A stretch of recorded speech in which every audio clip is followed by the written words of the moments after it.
Good evening and a massive welcome to all of you out there joining us this evening for the NB Medical Hot Topics Prostate Cancer Clinic, brought to you by both NB Medical and in conjunction with Prostate Cancer UK. It's absolutely fantastic to have so many people joining us this evening. I wonder how much of that is related to the fact that sadly the sunshine has left us and it's a bit drizzly and rainy outside.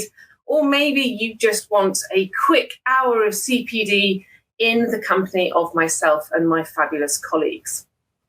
Whichever reason, it's absolutely fabulous to have you here.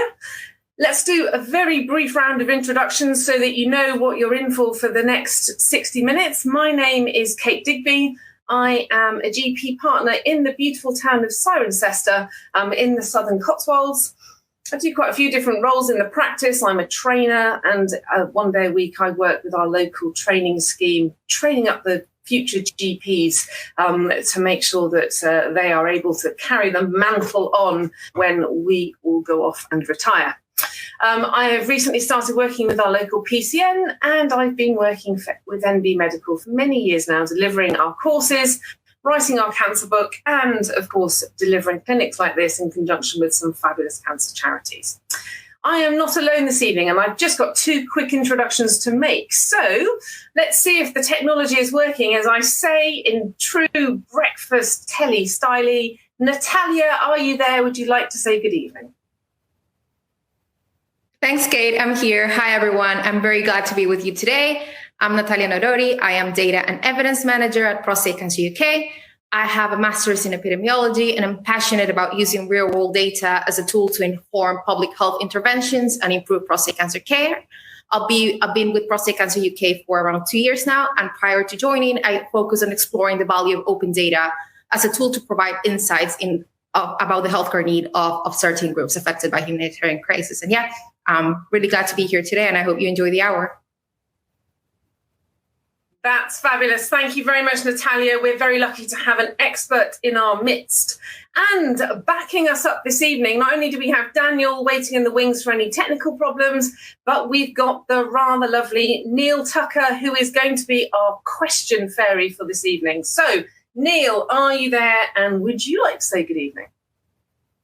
Evening, Kate, and evening to all of you, wherever you are in the country, in the world at the moment. Thanks for joining us this evening. I'm very much in a supporting role tonight. Introductions, in case you haven't met me before, I'm Neal Tucker. I'm a GP. I work in Oxfordshire. I am currently a locum, which is how this is a reflection on the weather. So I realised I was in the practice and I left about 6 o'clock, so I had to make sure I got out on time for this tonight. And I left and I cycled back. It was about 20 minutes back from the town to where I live, where I was in today, to where I lived. And I changed out of my work gear. This is my work gear.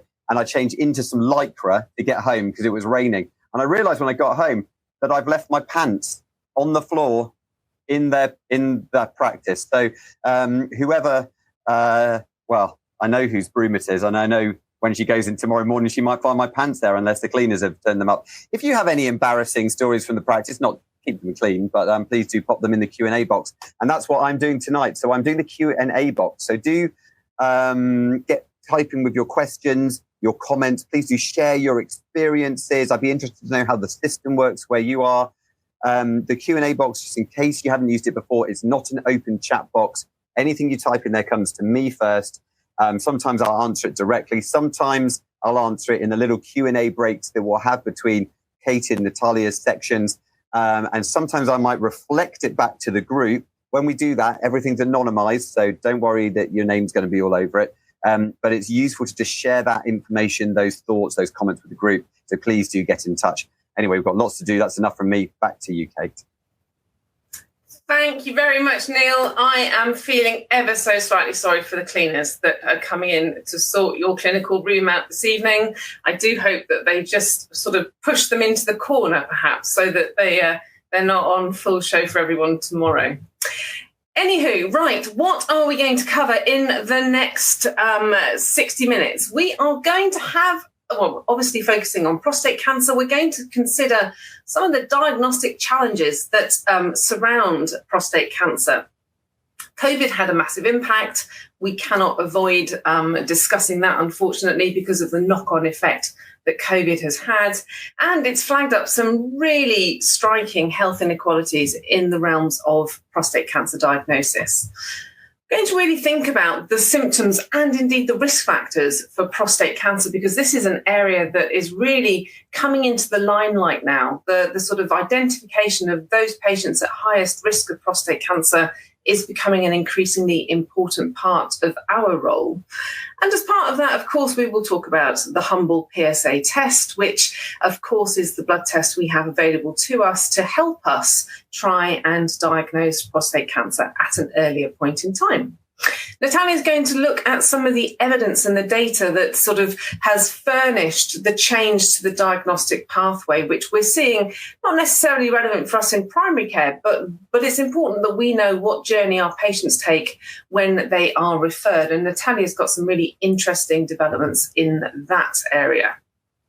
There is a couple of poll questions scattered throughout this evening's presentation. That's really just to gauge the opinion of those watching. Again, they're completely anonymous as well, so please just give us your thoughts on those. And of course, Neal's waiting in the wings to answer your questions. There's also a resources tab that you'll see down at the bottom. That's just got some really helpful links in there for you. Okay, so prostate cancer is the most common cancer in men in the UK, and there are over 50,000 cases diagnosed year on year in the UK. It equates or accounts for about 12,000 cancer deaths per annum. And it's the second most common cause of cancer death in men. Now, 10-year survival is pretty good. It sits at about 78% for those for men in the UK. So it's interesting to note that whilst overall survival is pretty good, actually almost a quarter of those who unfortunately die from prostate cancer are in the younger age group, in those men aged less than 75. Now, incidence is increasing because we are diagnosing it more frequently. It's up by about 50% in the last 30 years. But of course, mortality rate is reducing. Survival is improving. That's the part of the good news story. And that's because a lot of the time when we're diagnosing prostate cancer, we are diagnosing those indolent tumours, the ones that men are going to die with, but not from. So there is a real conundrum in the world of prostate cancer diagnosis that what we really want to do is to be able to reliably diagnose those more aggressive tumours that are going to be life-shortening, rather than what we're doing at the moment, which is picking up those indolent tumours in older-aged men.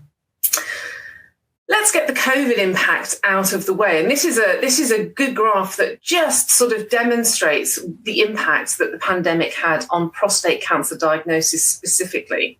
So the graph starts at the first lockdown, at the time of the first lockdown, and you can see, as we know from our own clinical experiences, that presentations of patients with symptoms of cancer dropped off, but they dropped off even more dramatically when it came to prostate cancer symptoms rather than sort of general, cancers of any other origin.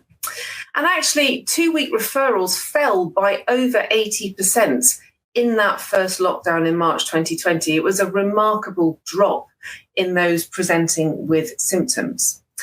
Now, the good news from that, and what you can see from that graph, is actually 2-week referrals have bounced back. They've recovered really well. They're actually now significantly above where they were in pre-pandemic levels. But the knock-on effect of the COVID pandemic is still being seen, because as a result of the pandemic, there were 14,000 fewer men diagnosed with their prostate cancer during the duration of the pandemic, and that makes up for about a third of all those missing cancer diagnoses. The other knock-on effect, and this is one that we are likely to see sort of in the years to come, is that what we have now seen a reduction in is the number of men being diagnosed with curable prostate cancer. Because actually, when you look at the stage at diagnosis, secondary to the pandemic, men are now presenting at a later stage. they're being diagnosed with more advanced cancer, which unfortunately isn't amenable to cure. Now, that sort of impact on survival and what we see over the coming years is likely to be longer lasting than the pandemic itself. So I said already, they bounce back. The rate of diagnosis and presentation now is much, much better. And that's thanks, to many different factors, but not least because of the risk awareness campaign, which was launched in February 2022, a combination of PCUK plus NHS work to really try and identify those 14,000 missing men. So it was a 6-week campaign.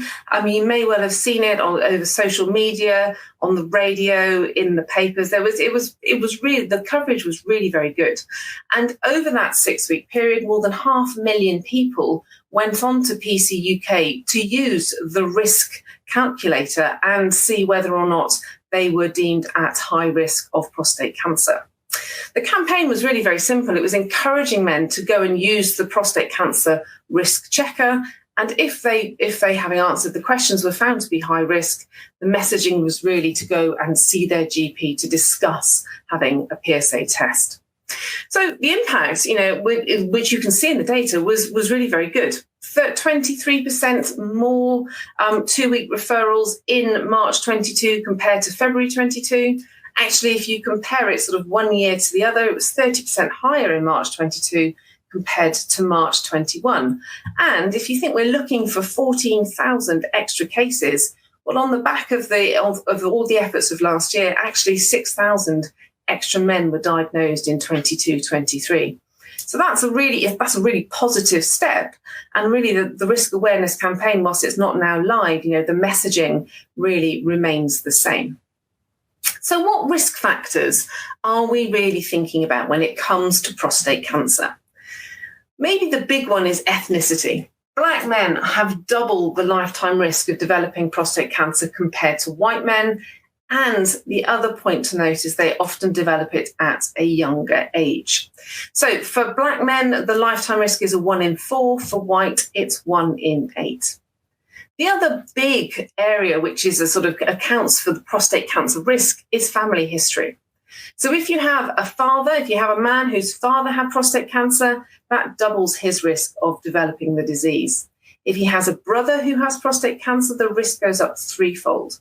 And the other one that perhaps is not as well known, certainly within sort of medical circles, is that any close relatives who have a history of breast or ovarian cancer that has been found to be due to one of the BRCA mutations, whether that's 1 or 2, that also increases the risk of prostate cancer. And these risks are cumulative. So, if you have more than one of them, then that's going to bump your overall risk up even further. Now, if you have a patient who is deemed to be high risk for any of these reasons, then prostate cancer testing ought to be considered from the age of 45. For anybody else, if they are deemed to be low risk or they have none of these risk factors, then prostate cancer testing can be considered from the age of 50. Okay, so here's just a poll question, just to get you thinking a little bit about which men you might be more concerned about or you might consider doing a PSA test in. Just answer this for me. Do you think that developing lower urinary tract symptoms makes a diagnosis of prostate cancer more or less likely? So do you think that statement is true or false? I'll just give you a few seconds to answer that for me. I apologise. I am conscious that it's 8:15, perhaps at the end of a working day, and you were hoping not to have to make any more decisions this evening, but just answer me that for a second. Okay, let's have a little look and see what the general feeling is. Okay, so interesting. So almost 60% of all of the people on this webinar tonight, and there are hundreds, almost 60% think that having lower urinary tract symptoms increases your risk or increases the likelihood that you have prostate cancer. And indeed, I'm not surprised that 60% of us think that that is the case. actually, it's widely believed by the public that having lower urinary tract symptoms it indicates a potential problem with the prostate gland. In fact, I think often patient perception is that if you develop those LUTS symptoms, that's a red flag that often triggers that presentation to come and talk to us about having a PSA test. So you might be really interested to learn that there is actually no evidence of a causal link between developing localized prostate cancer and having lower urinary tract symptoms. In fact, there is likely to be an inverse correlation in that statement. Now, the reason for that is that the majority, 70% of localized prostate cancers develop in the peripheral zone of the prostate.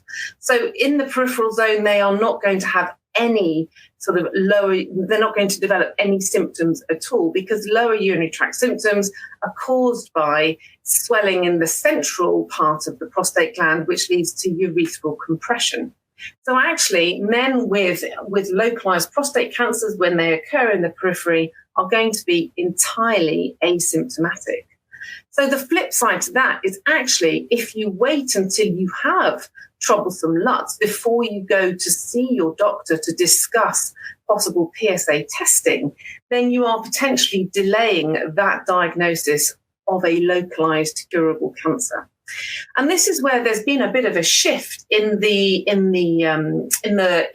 sort of the rationale behind who should have PSA testing, because actually where we're traveling to and where we're moving towards now is the asymptomatic testing of those high-risk individuals. Let's just talk a little bit about health inequalities when it comes to prostate cancer.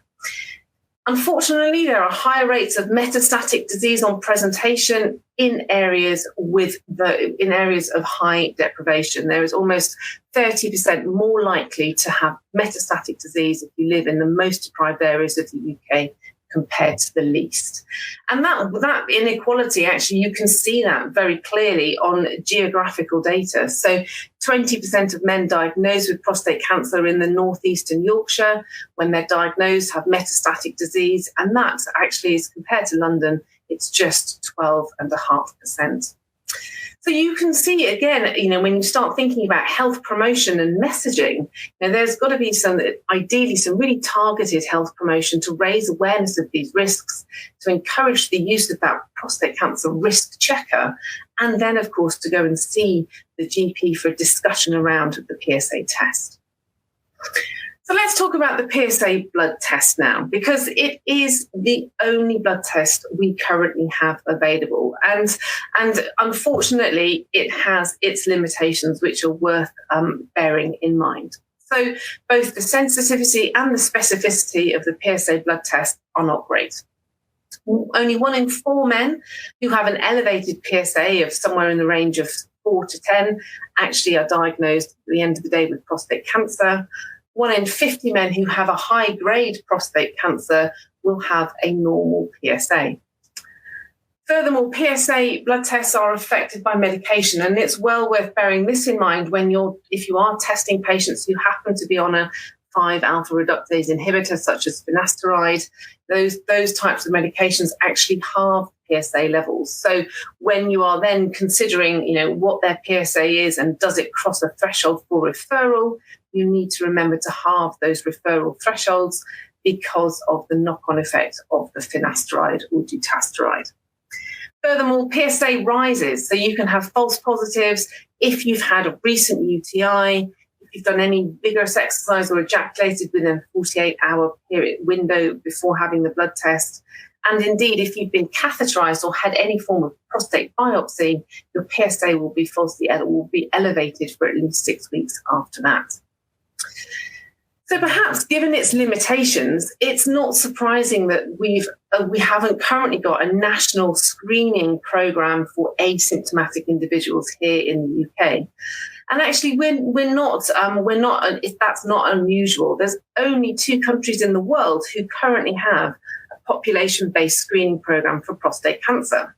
Now, you might wonder to yourself, I wonder which countries they are. And certainly when I asked a group of colleagues if they had any thoughts as to which countries may have a population-based screening program, a lot of people thought of the States or Australia or, big Western countries like that. But actually, the two countries that do have a screening program are Lithuania and Kazakhstan. Everywhere else in the world currently does not offer population-based screening. Now, for us in the UK, we have the National Screening Committee that regularly reviews the evidence for and against and makes decisions on population-based screening on the back of what evidence is known. And they last did that in November 2020. At that time, they concluded the PSA wasn't sensitive or specific enough to be a useful test because of the high rate of false positives and false negatives. So we are currently there are no plans to offer a national screening program in the UK. Although earlier this year it was quite interesting. There was quite a flurry of activity in the media about the potential that one was just around the corner. At the moment, the NSC has no plans to introduce, but they are going to review their recommendations in the next 12 months. The kind of argument against offering a national screening program is because the benefit to harm ratio, or the risk of having a national screening program really outweighs the benefits. Because whilst you may reduce mortality by detecting more aggressive cancers at an earlier stage, the cost of that is the risk of overdiagnosis and overtreatment of cancers that aren't going to shorten lives. So what do we currently do in the UK? And this was a very interesting discussion that was had in there were two very useful papers in the BMJ published in May of this year. And they were talking about the impacts that we have at the moment, which is PSA by informed choice.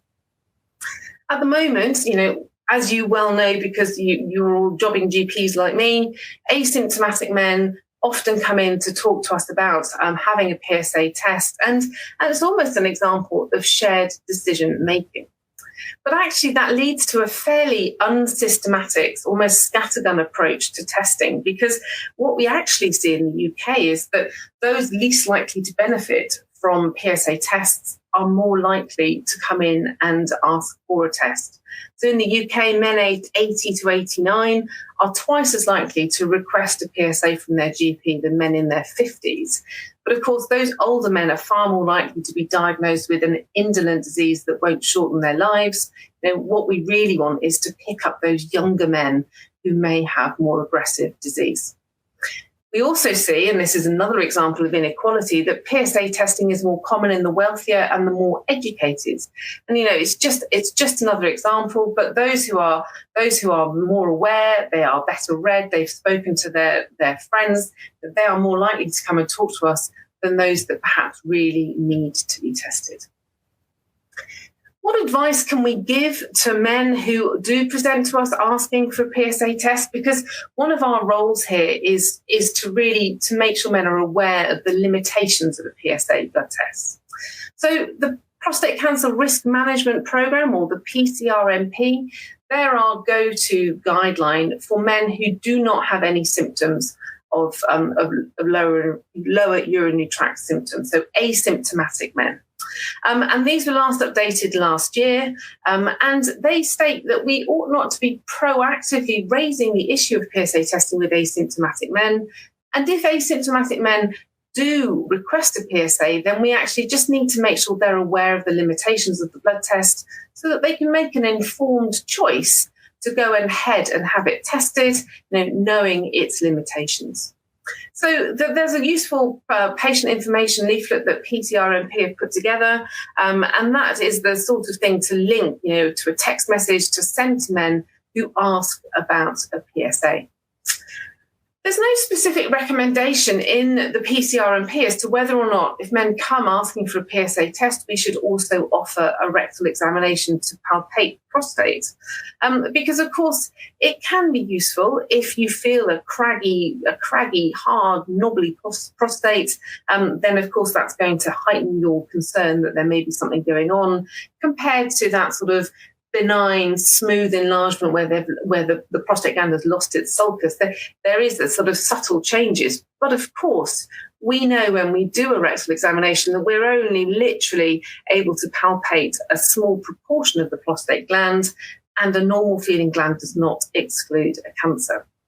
So that's just something to consider as to whether you offer that as part of your sort of counselling for men who come in concerned about the possibility of prostate cancer.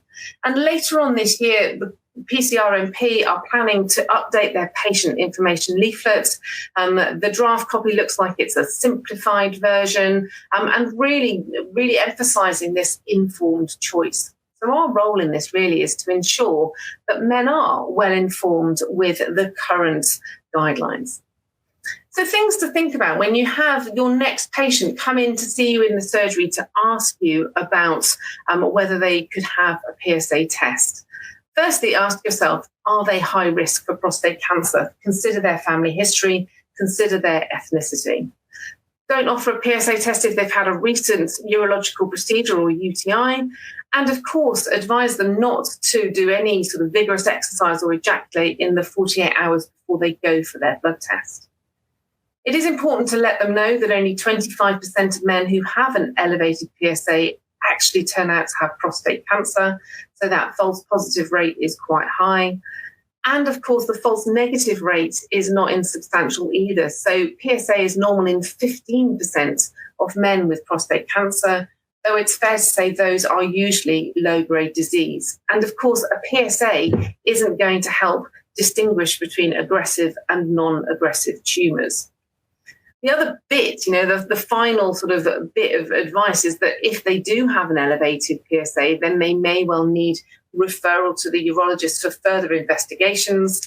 And Natalia is going to talk about those in just a minute, but it's those investigations that they may have to undergo, which subsequently, prove they don't have prostate cancer, but may leave them with some consequences. PCRMP used to say anybody with a PSA of greater than 3 should be referred. They now say use your clinical judgment to consider whether a referral is appropriate. And of course, the PCRMP guidance is only talking about asymptomatic men. It doesn't apply to anybody who presents with lower urinary tract symptoms. Now, we all know, and this is the conundrum that we often find ourselves in, that men of a certain age invariably have some lower urinary tract symptoms, but actually if they do have symptoms and they do describe symptoms to you, you're better off looking at the NG12 guidelines for sort of looking at the different thresholds that they have when it comes to who ought to be referred. And this is where it just becomes quite a grey area for us working at the coalface when you're trying to establish which set of guidelines to follow and what sort of patient you're dealing with, whether they're asymptomatic or symptomatic. Now, of course, NICE did an update fairly recently, back in 2021, and they made age-adjusted thresholds for determining who ought to be referred and who ought to stay within the realms of primary care. Okay, so that's just a bit of a run through of all the sort of background to PSA testing and everything else. I'm going to hand over to Neal now to let us know how he's been getting on with the questions. How are you doing there, Neal? Good, thanks, Kate. Yeah, lots of people have been putting questions in, which is always fantastic. I really welcome that. Lots of you putting in very challenging questions as well. So I haven't been listening to Kate whatsoever. I've just been doing a lot of rapid Googling to try and find out some so to look at some not just to find what Google says, like I could just ask Siri or something if I wanted to do that, but to actually have a look at some papers, because some of these are quite specific questions. So I'm going to tick a few of these off. People on testosterone replacement, what's their risk of developing prostate cancer? That's a very interesting question. I think we used to think that when people were on testosterone replacement, that did increase the risk of prostate cancer. And of course, we were always very thorough about checking for that. But actually, I think more recent data has kind of called into question whether that association is a genuine one, whether that risk is a genuine risk. And what I'll do is there's actually on the Prostate Cancer UK website, there's quite an interesting review of a paper that suggests that high testosterone levels are not associated with an increased risk, although low testosterone levels are associated with a decreased risk. I will put the link to that in the Q&A box and share that out with you if you're interested in taking a look at that. Another question here: how much does a patient's risk increase if they have a close relative with breast or ovarian cancer? So there is kind of some link here, and so if you have a history of breast cancer, your risk of having prostate cancer is increased. I had to do a little bit of I did a bit of searching to see if there was any kind of research, like sort of thorough research in this area or idea. I found one paper which suggests it's a 21% increased risk of prostate cancer if there is a family history of breast cancer.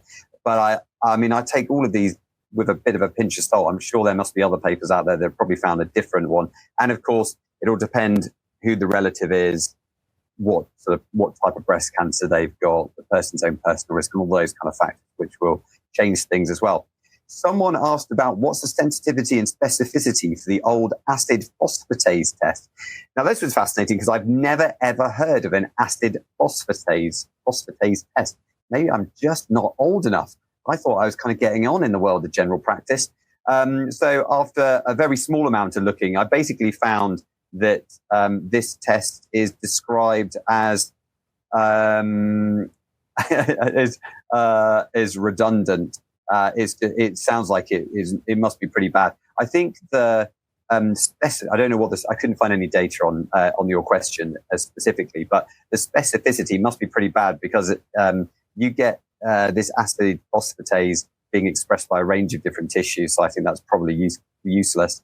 Someone asks, where are we?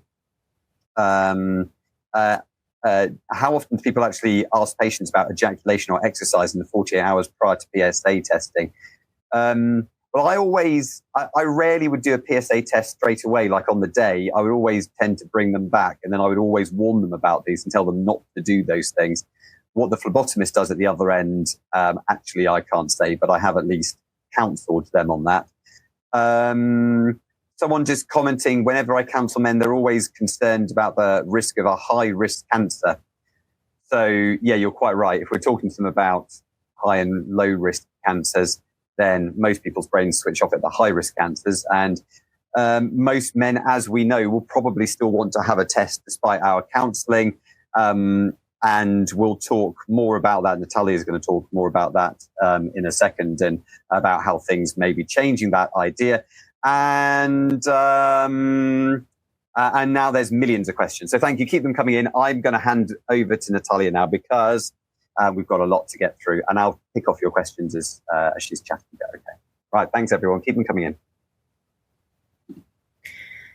Thanks, Neal. I'll be talking about the changes in the prostate cancer diagnostic pathway. We will be going through what has changed in the pathway, outlining how it looked like in the past and how it looks like now. And I'll also share the results of a poster we presented at ASCO GU this year, where we explored the impact of the recent pathway changes in the harms and benefits of prostate cancer screening with the PSA blood test. Now, this is what the prostate cancer diagnostic pathway looked before the introduction of pre-biopsy MRI. So let's place ourselves back in 2015. Back then, to find out if he had prostate cancer, a man would have had a PSA blood test. And if the PSA blood test levels were raised, he would then go straight to have a systematic, non-targeted biopsy. And the biopsy results would disclose whether he had prostate cancer or not. However, systematic, non-targeted biopsies can cause serious side effects, such as sepsis, and result in the overdetection of low-grade cancers and the underdetection of tumors that might be missed by the needles. Now, this is the pathway that was used by CAP, PLCO, and ERSPC, which are the three major prostate cancer screening trials. All of the trials use the pre-biopsy MRI, the pre-biopsy MRI pathway previously described to assess if screening saved lives. Following this pathway, ERSPC was able to show a 20% reduction in prostate cancer-specific mortality for men who were screened versus men who were not screened at 16 years follow-up. By doing this, ERSPC proved that prostate cancer screening reduces prostate cancer-specific mortality and saves lives. However, ERSPC showed all of this benefit, but it also showed that screening is associated with harms. And some of these harms include unnecessary biopsies, side effects from biopsies, such as sepsis, and the diagnosis and subsequent treatment of cancers who would not have caused any harm if they were not detected. All men who are screened are susceptible to these harms. From ERSPC, we also know that at 16 years of follow-up, 570 men would need to be invited for screening to prevent one prostate cancer death, and 80 men would need to be diagnosed in order to prevent one prostate cancer death. Taking this into consideration, the National Screening Committee has concluded that the harms generated by screening outweigh the benefits.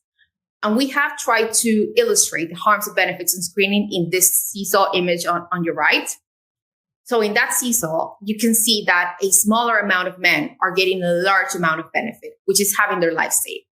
But at the same time, a much larger amount of men are experiencing smaller, but still significant harms caused by screening. And therefore, putting this into consideration, the harms outweigh the benefits on the basis of ERSPC. But the prostate cancer diagnostic pathway does not look like that anymore. It has changed since the trials presented the results. So after the PSA blood test, a man would go straight to have a systematic non-targeted biopsy. Now, men will have a pre-biopsy MRI, which may rule out several out of biopsy. And if they still need a biopsy, this will be targeted to the areas of most suspicious. The introduction of pre-biopsy MRI into the pathway has allowed some men to avoid biopsy altogether. The addition of targeted biopsies has reduced side effects associated with them. And it also has reduced the number of men that have to go through it. In addition, transperineal biopsy has begun to replace transrectal biopsy to an extent. And transperineal biopsy comes with fewer associated side effects than transrectal biopsy. Now, all of these changes, we have individual research results for all of these changes. And all of them have been predicted to reduce the amount of harm caused by screening. Yet, this has not been quantified, and therefore the impact of the changes remained unclear. Now, these are the results of a poster that we presented at ASCO GU earlier this year. Our poster was titled Prostate Cancer Screening, How We Tip the Seesaw. And through this work, we've sought to quantify the overall reduction in harm in the prostate cancer pathway by looking at the pathway as a whole instead of one specific point or one specific trial.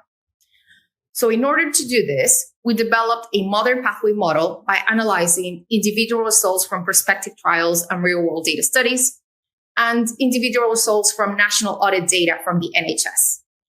After doing that, we combined those results to predict the outcomes and the flow of men if 10,000 had a PSA blood test in 2023.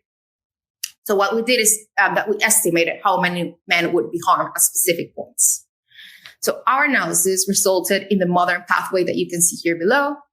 And at this point, we had an estimate of how many men experienced harm. However, we wanted to compare how this looked and how this would have looked in the pre-MRI pathway. And for this, we used data from the CAP trial.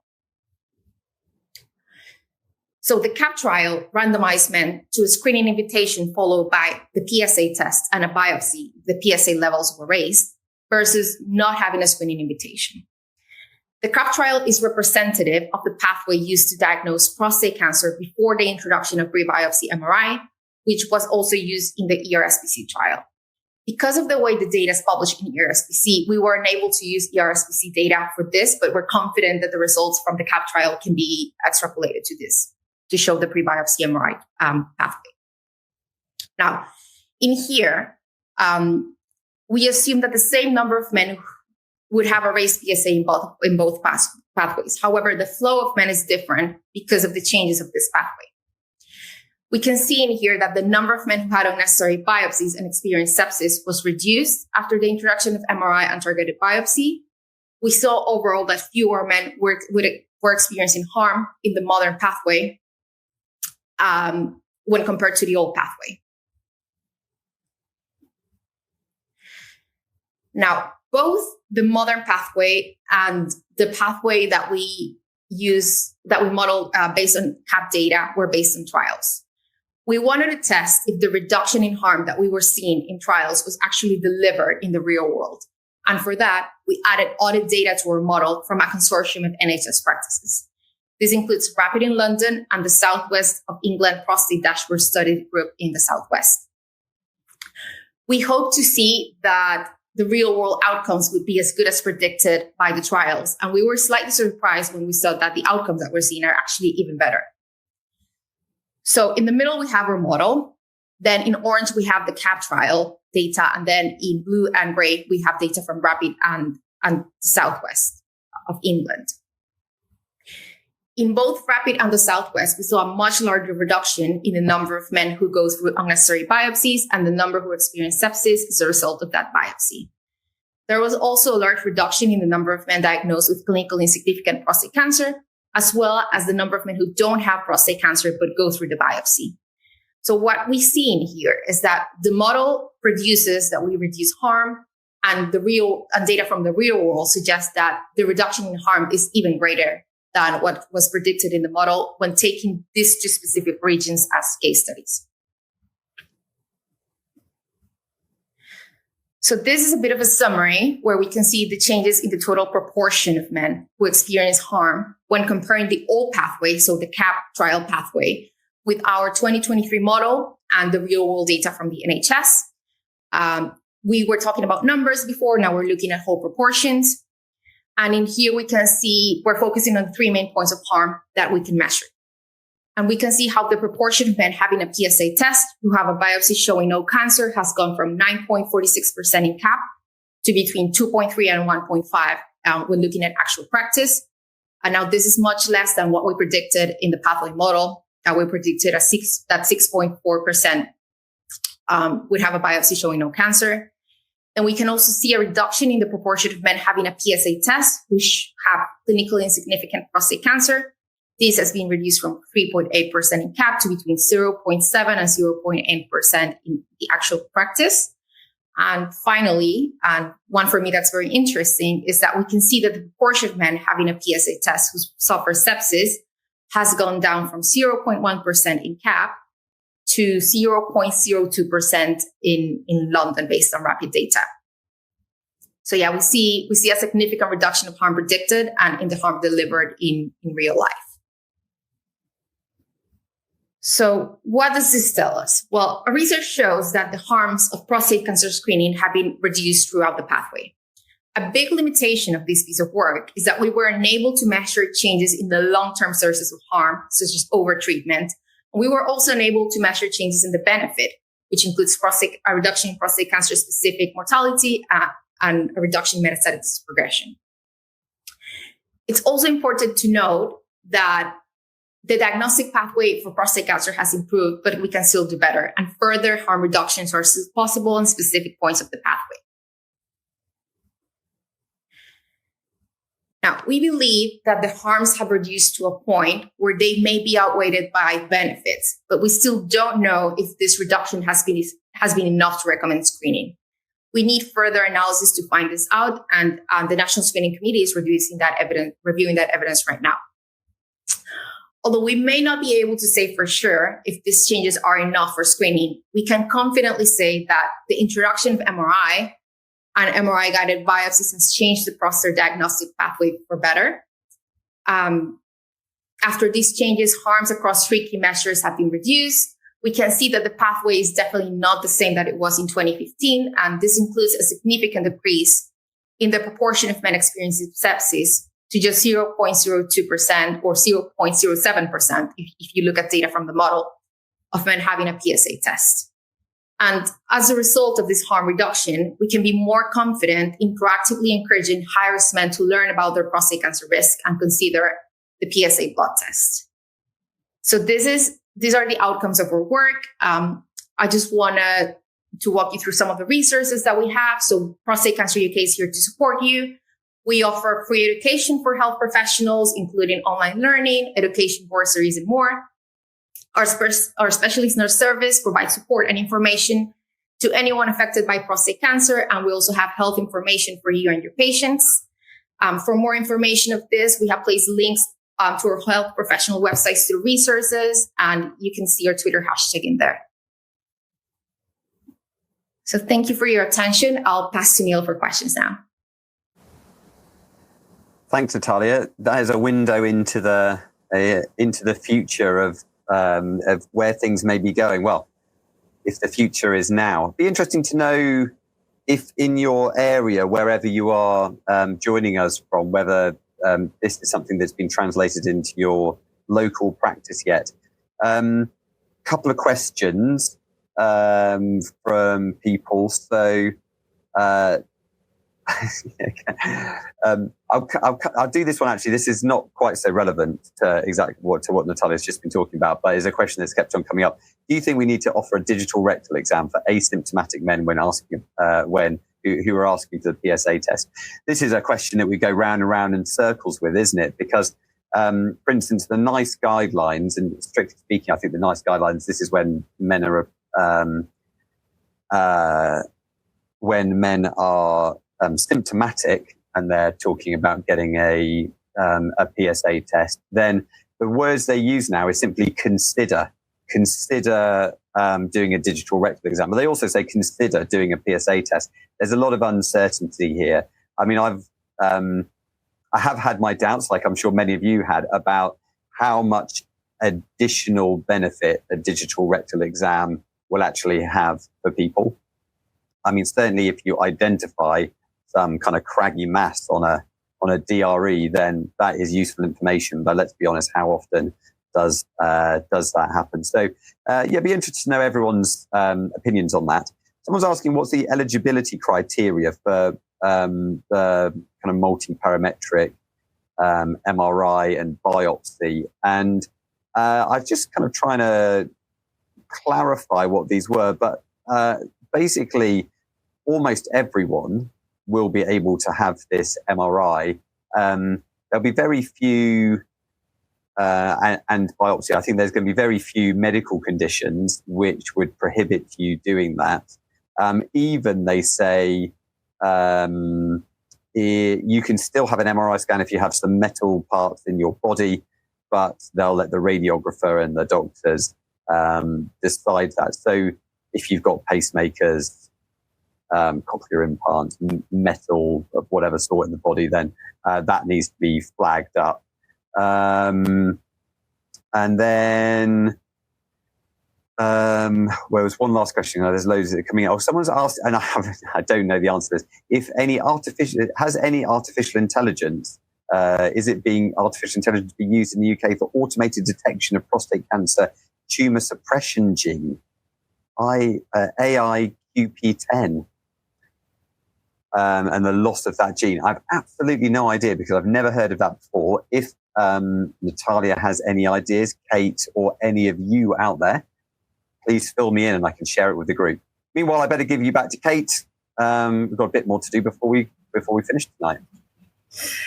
Thank you very much indeed, Neal, and thank you to Natalia as well for a really useful insight into the evidence that's sort of backing up what we've been talking about this evening. I thought just to bring it back to the clinical domain, which of course is what we all do on a day-to-day basis when we're seeing patients in primary care. I've got a couple of patients just to illustrate some of what we've been talking about this evening. So first patient is Ben. Ben is a 47-year-old chap.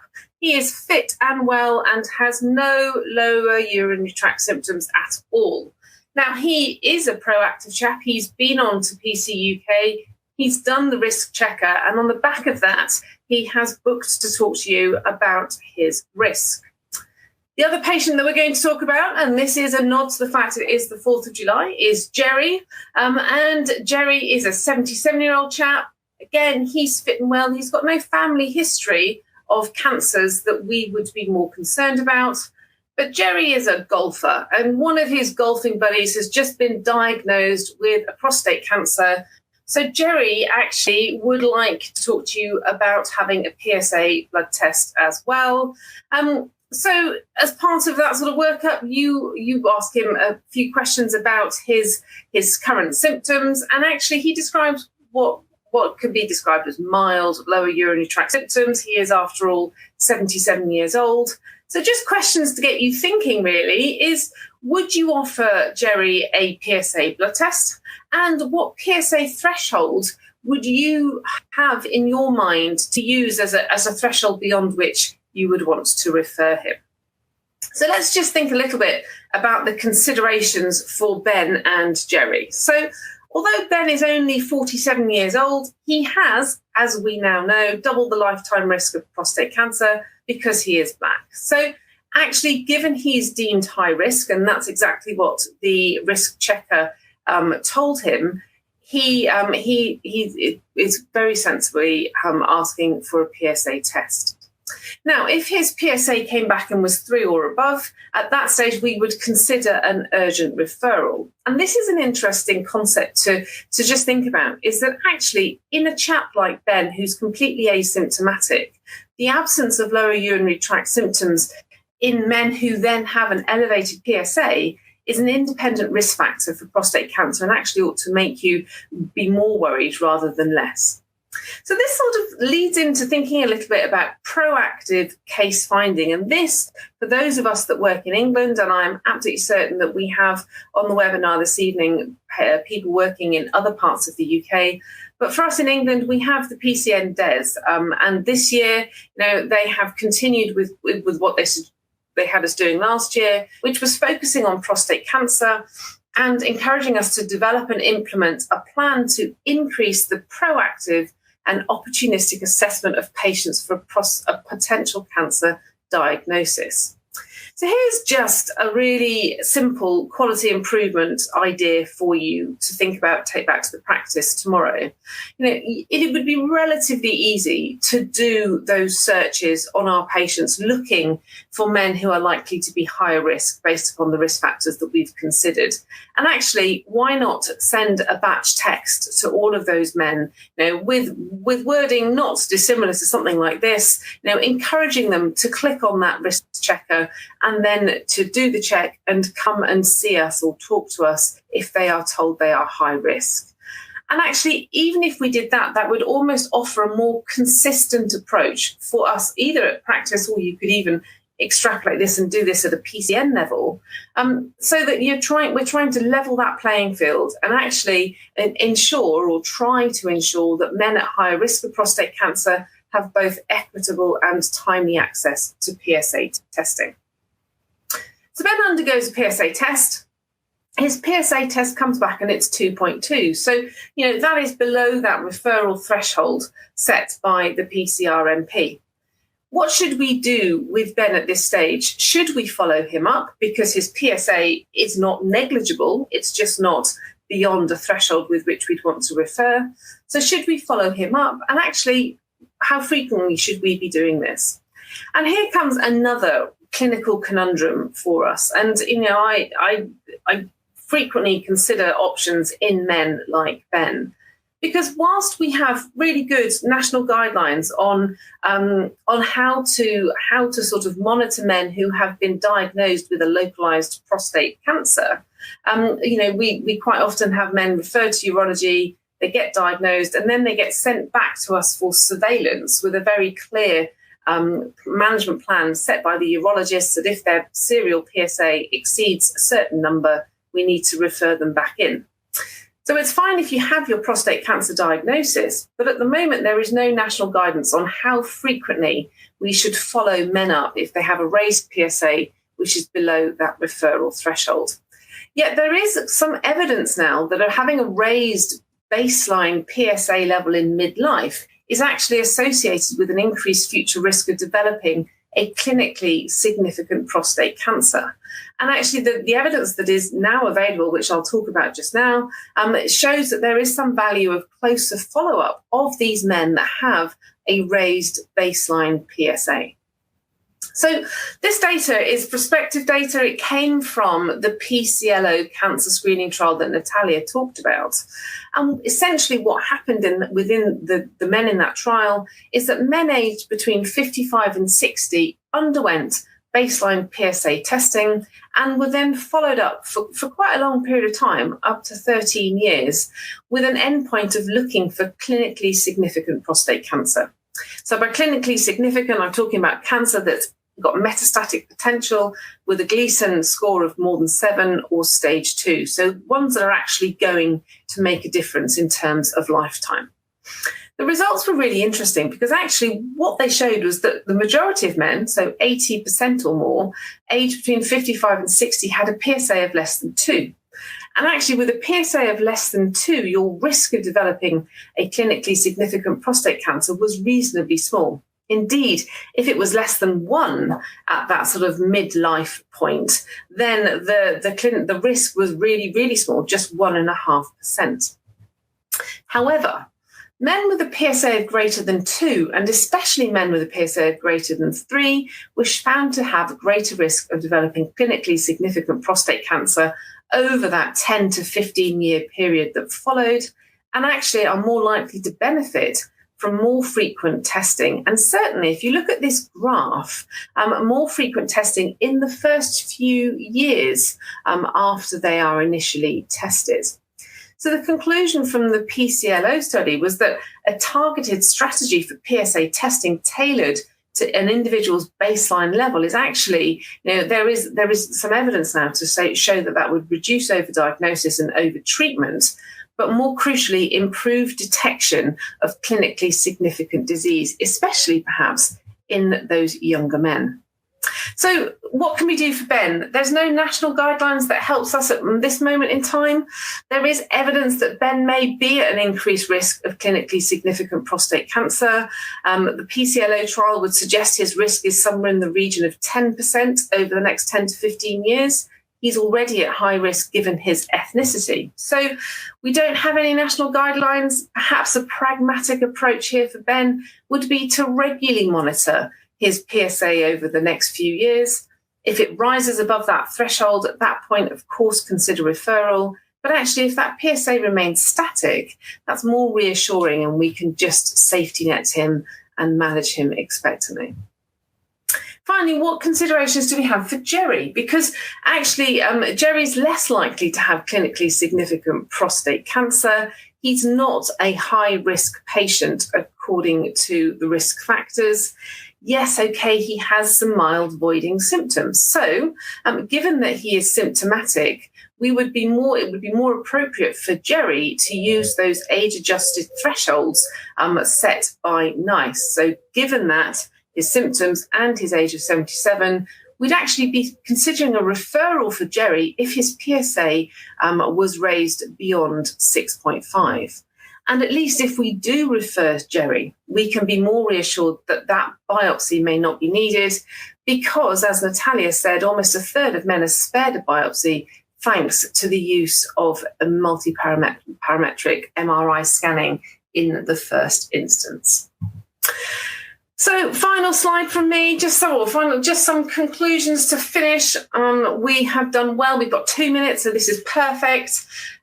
Prostate cancer is the most common cancer for men in the UK, and there's currently no evidence that men with lower urinary tract symptoms are at increased risk of prostate cancer.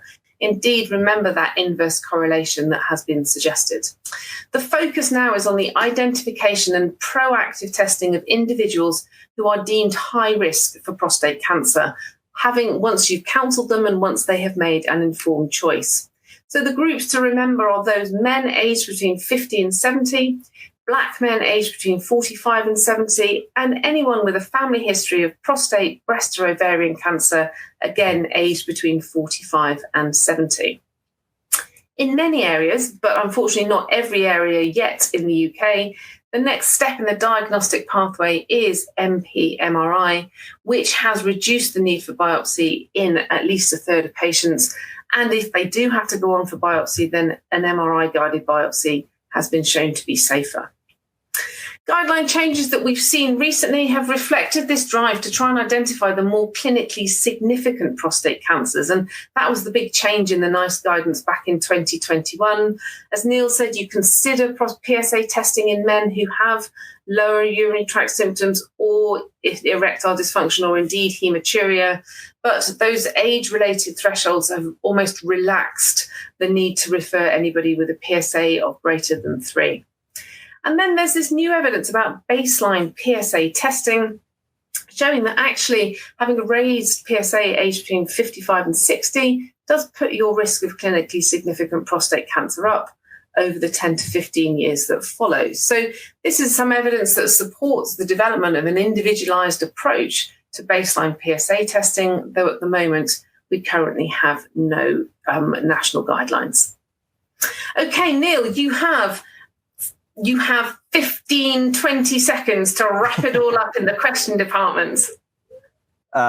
Thanks, Kate. I'll try and be super quick then. Thanks, everyone, for all your questions. It's been very interesting. It's been a learning experience for me too. Couple of questions. What qualifies as a raised baseline PSA? As Kate sort of pointed out, I think probably anything over 1, start paying more attention. Anything under 1 would be considered really pretty low. It's when you get into the 2s or 3s, though, that's when we want to start maybe do some more regular testing. How often should we do that testing? There's no guidelines on this. I think we use a bit of clinical judgment. The higher it is, the closer to those age-related thresholds that someone's get, the more regularly I would be testing. So something like twice a year would be appropriate, as opposed to maybe once a year or every few years. Is there an association between STIs and prostate cancer? I don't think so. I've never come across that one before. And when should you offer an MRI? I'm never offering an MRI. I'm just referring them. I'm referring them down the cancer pathway when they cross that threshold, and they can sort it out. And I think that's pretty much it for the questions, Kate. Thank you, everyone. Neal, you've done a sterling job. Thank you very much indeed. So that's it. I apologise, we've run 2 minutes over, but I think it was well worth listening to Neal's wrap up. If you've enjoyed this, the next cancer clinic that we're doing is in September. That will be with Cancer Research UK, and we're covering lung cancer on that clinic. Once this finishes, there will be a quick feedback survey. Neal, Natalia and myself would be super grateful if you could just fill that out. Just gives us a really good idea on which bits you enjoyed and what we can do differently next time. Beyond that, thank you very much. Thank you very much for staying with the hour. I've had a great hour. I hope you have too. Look forward to seeing you again on one of the NB Medical Clinics. Bye for now.